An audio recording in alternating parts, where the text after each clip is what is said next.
How are you? I'm good. I didn't recognize you. I know, I'm hiding out. Are you like running from the law or something? Yeah, I'm just trying to be a little, low key right now. Yeah. So this is your natural? Yeah, it's your natural color. What made you go blonde? Is it more operatic? No, it's probably not operatic at all. I don't know. I change my hair a lot. I just like to change it up. You know, it's just fun. So here we are in the top 10. Yeah.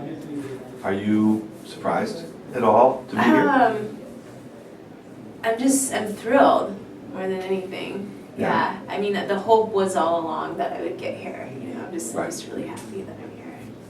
Yeah. How has this experience sort of affected your life, changed your life? It's like night and day. I mean, especially going out and being recognized a lot. It's like, it's cool, but it's a little intense sometimes, just because I'm not used to that at all, and it's all happened so fast. Right. So it's part of why I'm hiding out a little. You were born into a musical family, so this was probably the plan all along, right? Your whole life. Not so much the plan. You know, I was always into art, like sculpture and painting and stuff like that. So I kind of thought for a while that I would go in that direction.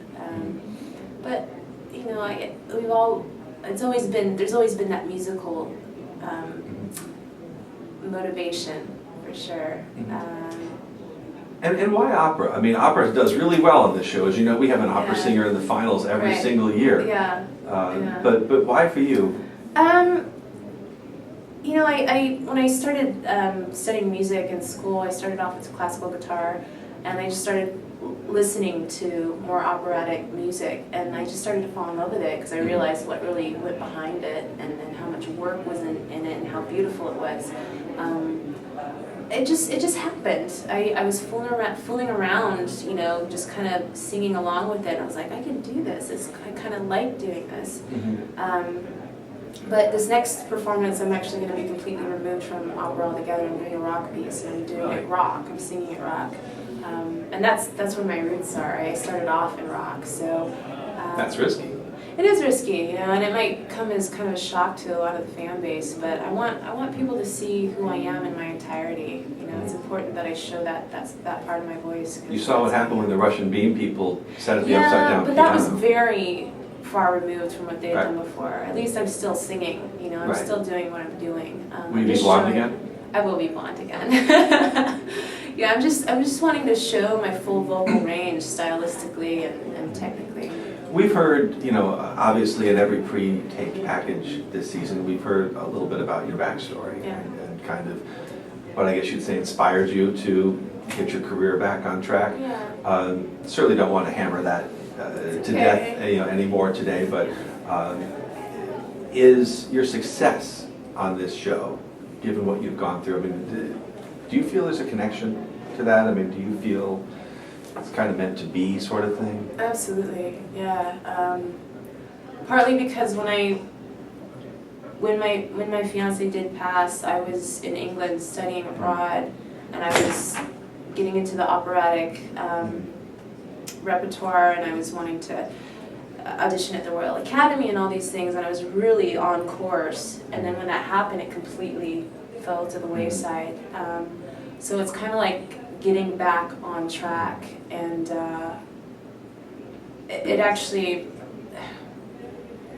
I mean, yeah, that whole event has really helped push me even more strongly back. I guess what I'm saying is, you know, we almost feel as if he's here with you, going through this experience, because we hear about him so much. Do you feel that way? Yeah, definitely.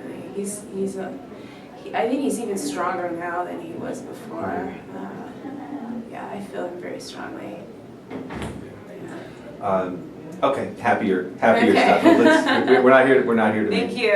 They always try to make me cry. It's like, man, thank you. Okay, happier stuff. You've got all these new fans now. People who had no idea who you were until a few weeks ago. You come on this television show. My job is to help all these people learn about you. So tell us a little bit about you. Give us some fun facts about your life. Fun facts? About my life? Yeah, who you are when you're not singing on America's Got Talent. Okay. You know, I live up in the mountains. I'm a real outdoorsy kind of girl. You wouldn't think so looking at me on stage. I'm hiking a lot. I love to surf when I'm out here. I'm an artist. I sculpt and I paint. I love to write. I'm actually a very quiet person. I like being by myself and being introspective. I like going into that place.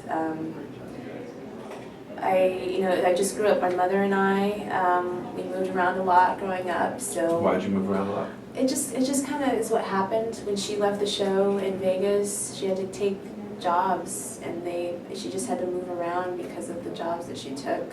Was it a good life for her? When she was in the show, yeah, it was a great life for her. So when she left, it was a big, we really switched gears, lifestyle-wise. I mean, it's a kind of life and kind of lifestyle that you emulated. Yeah, and would like to see. I would definitely like to get yourself. back to that, because The show business life can be tough. It is tough, but it's better than taking a job that has nothing to do with what you are and who you are. At least when you're in show business and you're pursuing your craft or you're performing, you're being who you are. Right.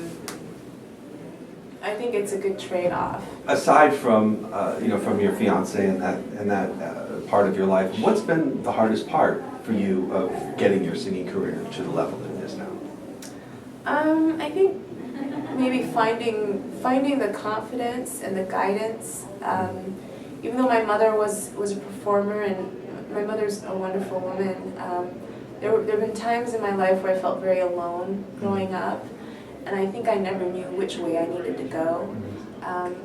So I think a big part of this process was finding that strength and being my own guide and really knowing what I want to be about and what I want my life to be about, Sure. and directing that course.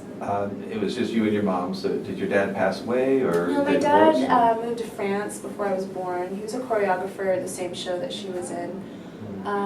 Just didn't work out. I met him when I was 16. I flew out there for the first time to meet him. And I have a half-brother and sister out there, which is pretty cool. Is he aware of how well you're doing on this No, program? I haven't spoken to him since. I mean, he may know. He may know now, but...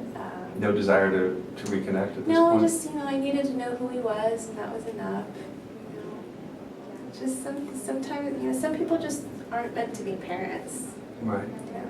Are you? And that's okay. Am I meant to be a parent? Yeah. Would you like to have children one day? Yeah, I'm definitely a mommy. See, now you're smiling for the first time. You're smiling for the first time in our conversation. I'm sorry, I'm worn out today. Yeah, no, I definitely would like to be a mother. Right. And I imagine under much different circumstances. Yes. $1 million prize. Yeah. Can change your life, even more than it's already changed. Have you thought about what you might like to do? Oh, Were you fortunate enough to? Oh, yeah, I've thought about it every day. Okay, and what's first on the first must-have list? on the list, my family, my mother. My mother's really struggling right now. She's 50. She'll be 57. She can't retire. Like she'll never be able to retire. She's gone back to school. It's like I want to get her out of the hole she's in.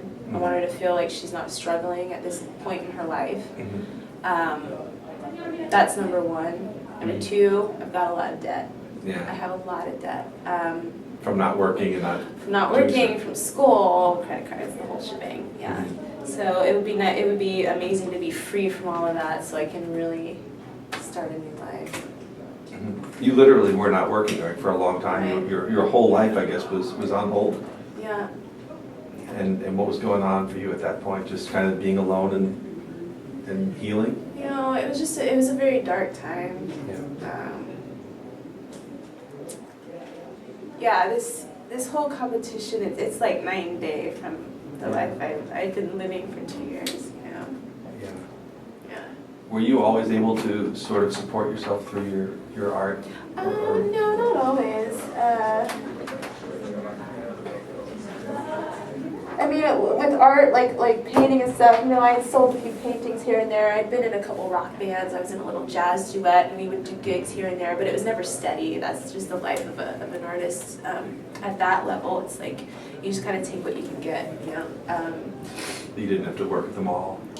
No, I mean, I had many jobs. One year I remember getting my tax return, I had seven W-2s come back to me. I'm like, did I have 7 jobs this year? I didn't even remember. I'm like, when did I work there? What kind of jobs were you? Oh, I had worked in retail, I had worked at Starbucks, I had worked at a restaurant, I had worked at a rafting company. I've taken all kinds, because I have so many interests. I'm always like trying to, I think I'm what you'd call an experiencer. I like experiencing as many things as I can. Well, hopefully you won't be going back to Starbucks anytime soon. Thank you. Thank you so much for spending a few minutes, and sorry to No, it's okay.